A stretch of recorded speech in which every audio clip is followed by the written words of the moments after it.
क्या नोटबंदी कर भारत ने अपने पैर पर खुद कुल्हाड़ी मारी है? आखिर भारत की नोटबंदी पर चीन ठहाके क्यों लगा रहा है? चीन ऐसा क्यों सोचता है कि नोटबंदी से भारत बर्बाद हो चुका है? चीन में इस वक्त खुशी का माहौल है।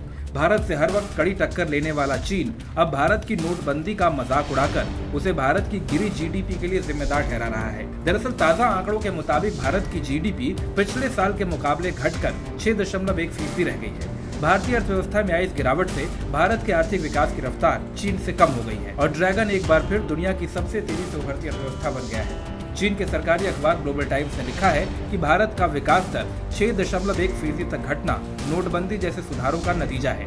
सरकार का यह फैसला अपने पैर पर कुल्हाड़ी मारने जैसा था।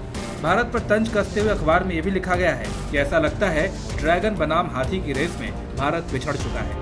इतना ही नहीं, चीनी मीडिया ने अर्थव्यवस्था में गिरावट के लिए सिर्फ और सिर्फ नोटबंदी को ही जिम्मेदार ठहराया है और लिखा है कि भारत सरकार को नवंबर में लिए गए इस फैसले से पहले गंभीरता से विचार करना चाहिए था। रिपोर्ट में कहा गया है कि भारत को खुशहाली की तरफ ले जाने के लिए सामाजिक आर्थिक सुधारों के सख्त कदम उठाने बेहद जरूरी हैं, लेकिन इस तरह के शॉक ट्रीटमेंट से बचा जाना चाहिए क्योंकि ज्यादातर भारतीय अपनी रोजमर्रा की जरूरतों के लिए कैश पर ही डिपेंड करते हैं। हालांकि भारत में नोटबंदी को एक बड़े आर्थिक सुधार के तौर पर देखा जा रहा है और ये माना जा रहा है कि लंबे समय में इसके बेहद अच्छे नतीजे होंगे, लेकिन पड़ोसी देश के तंज ने अब भारत में भी लोगों को एक बार फिर से सोचने पर मजबूर कर दिया है। इंडिया न्यूज वायरल की रिपोर्ट।